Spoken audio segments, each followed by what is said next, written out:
दोस्तों, क्या आप भी ऐसे लोगों में से हैं जिनकी कोई वैल्यू नहीं करता?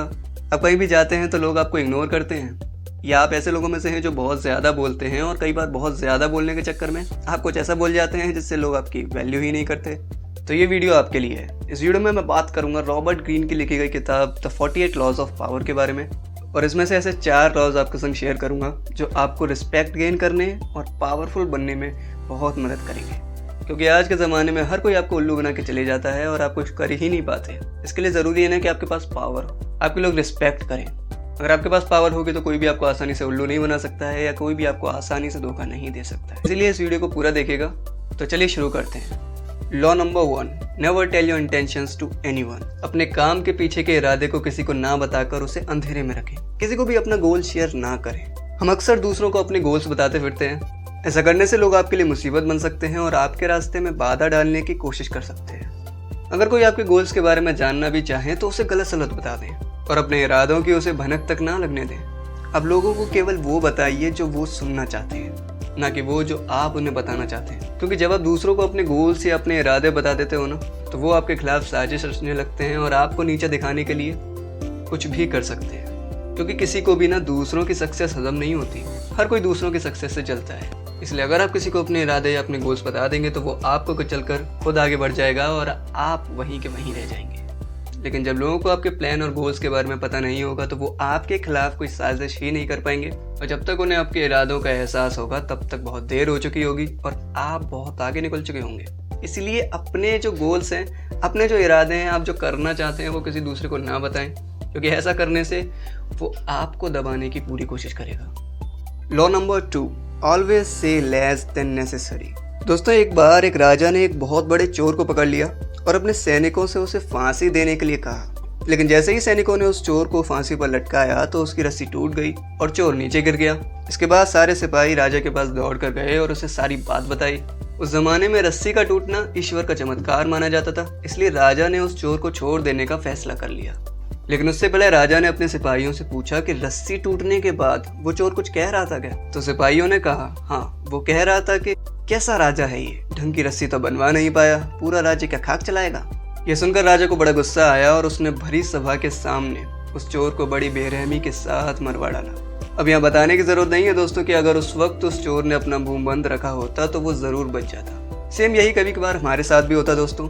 हम दूसरों के सामने कूल बनने के चक्कर में कुछ ऐसा बोल देते हैं जिससे कूल बनने के बजाय हम फूल ही बन जाते हैं। इसलिए कभी भी बेवजह ना बोलें। किसी भी कन्वर्सेशन में मैक्सिमम टाइम आप चुप ही रहें और सामने वाले की बातों को समझने की कोशिश करें।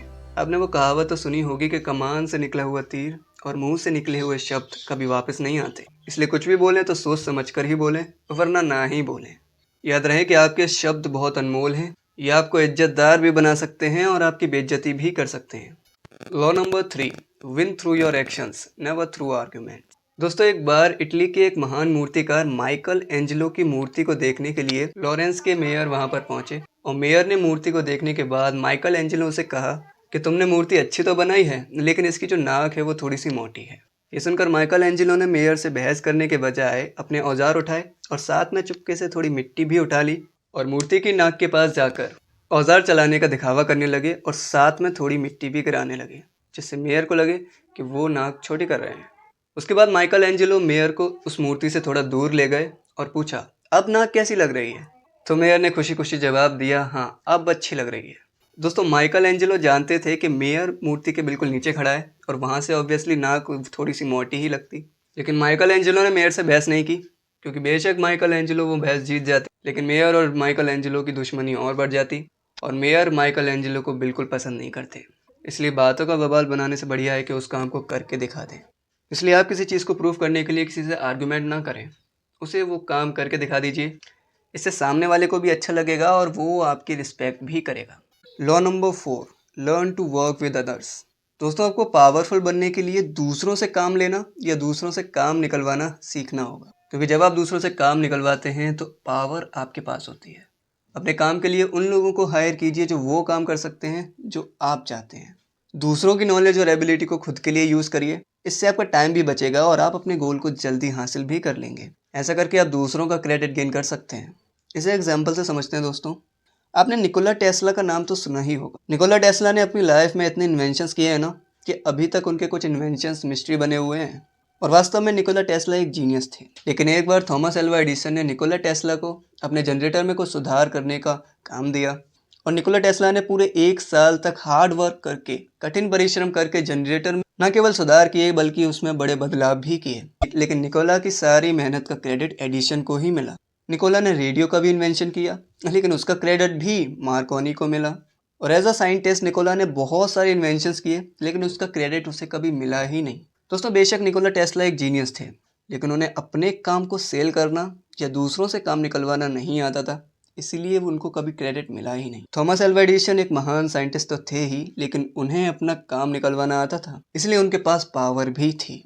एक कंपनी में बहुत सारे वर्कर्स काम करते हैं, लेकिन उनका क्रेडिट कंपनी के ओनर को ही जाता है। तो आप भी दूसरों से काम निकलवाना सीखिए और पावरफुल बनिए, क्योंकि भले ही आप कितने भी इंटेलिजेंट हो, अगर आप भी निकोला टेस्ला की तरह ही दूसरों के लिए काम करते रहेंगे तो आपके पास पावर नहीं होगी और लोग आपको दबाकर क्रेडिट ले जाएंगे।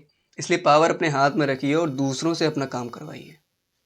तो ये थे the 48 laws of power book से 4 लॉज जो आपको रिस्पेक्ट गेन करने और पावरफुल बनने में बहुत मदद करेंगे। तो अगर वीडियो अच्छा लगा हो तो चैनल को सब्सक्राइब कर लीजिए और बेल आइकन दबा लीजिए ताकि आने वाली वीडियोस आप मिस ना कर सकें। धन्यवाद।